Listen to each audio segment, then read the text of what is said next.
বর্ষার সন্ধেবেলায় যদি হয় এরকম গরম গরম লোটে মাছের চপ, তাহলে হয় কেমন বলুন তো। নমস্কার, আমি পম্পা, পম্পাস ফ্যামিলি থেকে চলে এসেছি। আজকে আমি বানাবো লোটে মাছ দিয়ে চপ। আমি 10 পিস লোটে মাছ ভালো করে কেটে ধুয়ে ফ্রেশ করে নিয়েছি। এর ভেতরে আমি লবণ হলুদ দিয়ে ভালো করে ম্যারিনেশনটা করে নিচ্ছি। সমস্ত মাছ ম্যারিনেশন করা হয়ে গেছে। এবার আমি একটা কড়াইয়ের ভেতরে 2 টেবিল চামচের মতন তেল দিয়ে মাছগুলোকে ভালো করে গোটা গোটাই আস্তে আস্তে ভেজে নেব। এই যে আমার সমস্ত মাছগুলোকে ভাজা হয়ে গেছে। এবার আমি মাছগুলোকে আস্তে আস্তে সব তুলে নিই। যেহেতু মাছগুলো খুব নরম, তাই খুব আলতো হাতেই তুলতে হবে। সমস্ত মাছগুলো ভাজা হয়ে গেছে। এবার আমি কিছুক্ষণের জন্য একটা সাজি দিয়ে মাছগুলোকে আমি ঢেকে রাখবো, যাতে খুব তাড়াতাড়ি ঠান্ডা হয়ে যায়।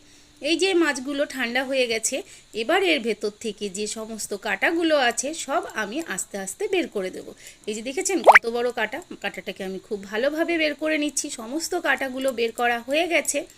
এবার আমি একটা কড়াই বসিয়ে দেব।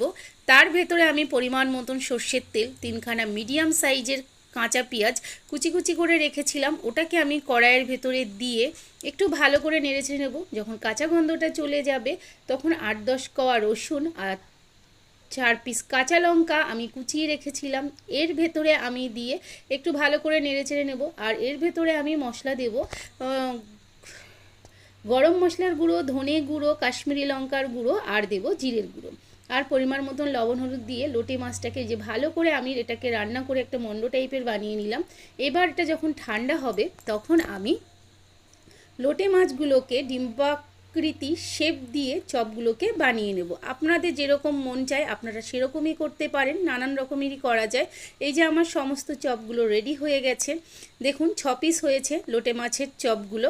এবার আমি একটা বাটি নিয়ে তার ভেতরে 2 চামচ পরিমাণ মতন গোলমরিচের গুঁড়ো, পরিমাণ মতন লবণ দিয়ে আর পরিমাণ মতন জল দিয়ে এটাকে আমি একটা পাতলা মতন ব্যাটার বানিয়ে নেব। এই যে আমার ব্যাটারটাও রেডি। এবার আমি চপগুলোকে বিস্কুটের গুঁড়োর ভেতরে এপাশ ওপাশ করে ভালো করে লাগিয়ে নেব। এটা একটা কোট করে নিলাম। এবার এটাকে আমি কর্নফ্লাওয়ার জলের মধ্যে ডুবিয়ে আরেকটা কোট করে নেব।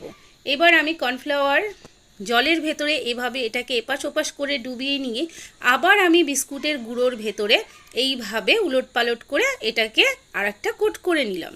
এবার আমি কড়াইয়ের ভেতরে এইভাবে আমি বাকি সমস্ত চপগুলোকে রেডি করব।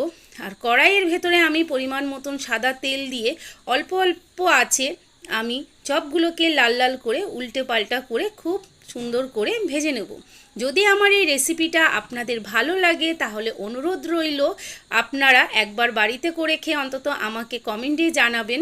আর কেমন হয়েছে অবশ্যই আমাকে কমেন্ট করবেন। আর যদি ভালো লেগে থাকে, ফেসবুক থেকে দেখেন, তাহলে অনুরোধ রইল আমার পেজটিকে ফলো করে দেবেন এবং লাইক করবেন। আর যদি ইউটিউব চ্যানেল থেকে দেখেন, তাহলে অনুরোধ রইল লাইক, কমেন্ট, সাবস্ক্রাইব করবেন। নমস্কার।